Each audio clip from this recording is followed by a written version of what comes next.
Well, to fully understand the political system and social hierarchy of ancient China's feudal dynasties and the later centralized imperial dynasties, one must understand the ritual and legal system established by Duke Dan of Zhou dynasty during the Western Zhou period. Over 3,000 years ago, this system evolved continuously throughout Chinese dynastic history and has subtly influenced modern Chinese and even East Asian culture. Okay, the famous Song Dynasty Prime Minister Sima Guang commented on this in his work 资治通鉴 stating the most important responsibility of the Son of Heaven, that means the emperor or the king, is to uphold the rites. The key to the rites is to strictly maintain the hierarchy or status. The most crucial aspect of the hierarchy is to correct the distinctions, that means the different roles. What are rites? Rites are the standards. What is hierarchy? Hierarchy is a differentiation between rulers and subjects, officials and commoners. What are roles? Roles are the different ranks and status.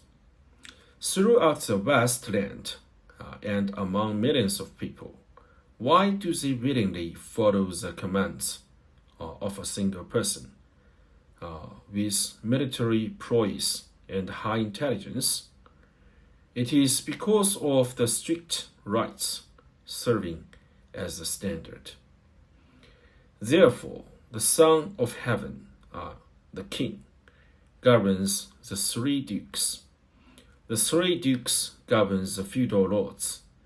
The feudal lords govern the state officials, and the state officials govern the people. This step-by-step, layer by layer, control allows the powerful to dominate the weak, and the weak to accept their subjugation. The high officials commanding the lower ones are like the body, directing its limbs. The roots sustaining the branches and leaves. The lower officials serving the higher ones are like the limbs protecting the body. The branches and leaves protecting the roots. The mutual cooperation ensures the nation's stability and longevity.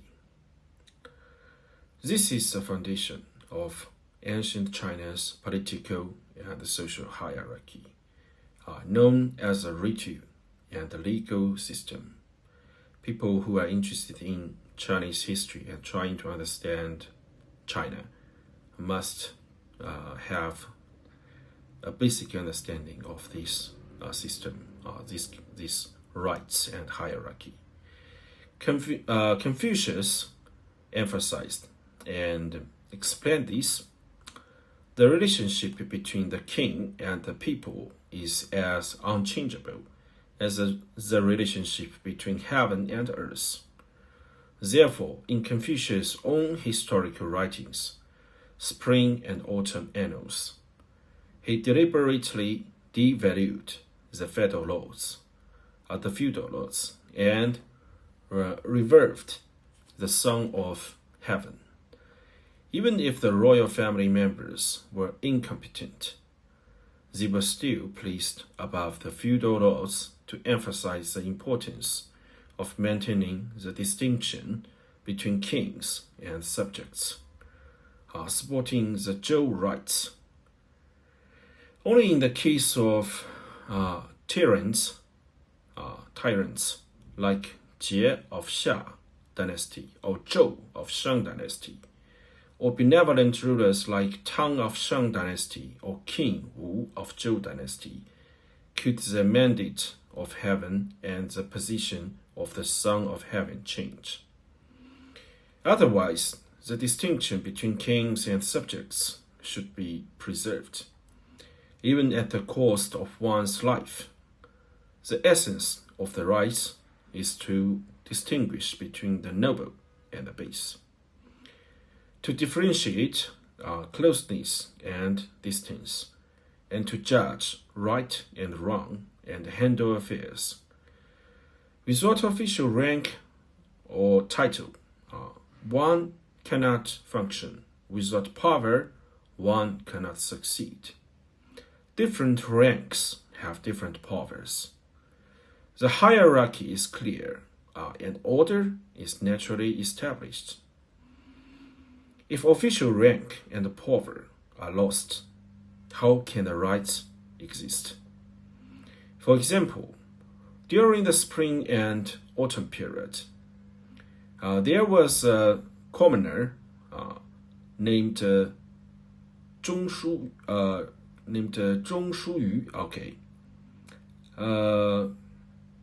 When she attacked Wei at Xinzhu, now is in the south of Daming County, Hebei Province. The Wei army was defeated. Zhong Shuyu gathered soldiers and civilians, repelled the Qi army, and saved the state's official, Sun Liangfu. Wei planned to reward him with a village, but Zhong Shuyu declined this gift, instead asking the ruler to allow him to use a red tassel, a privilege reserved for the nobility. And he was eventually granted the title of minister. Ordinarily, a person with such military achievements should receive substantial material rewards. However, Zhong Shuyu's choice reflected his emphasis on honor and status. At that time, Duke Lin of Wei eagerly hoped that Confucius would take office in Wei. Confucius suggested granting Zhong Shuyu more villages rather than allowing him to use the red tassel. So what does it mean? The rectification of names doctrine states that if names and roles are not correct, people will feel uneasy, not knowing what is right or wrong. Even a small decoration like a red tassel on a house's neck was valued by Confucius. Correcting names and roles, though seemingly trivial, was prioritized by Confucius because if roles and hierarchy are confused, the order cannot be maintained. Confucius also believed that any matter should be governed, starting from the smallest details. Ordinary people, with their limited vision, often wait for problems to occur before addressing them. Correcting minor issues with little effort yields great results, where addressing the aftermath of disasters requires a tremendous effort without guaranteed success. Therefore, he believed that the best way to stabilize the hierarchy was through the rectification of names.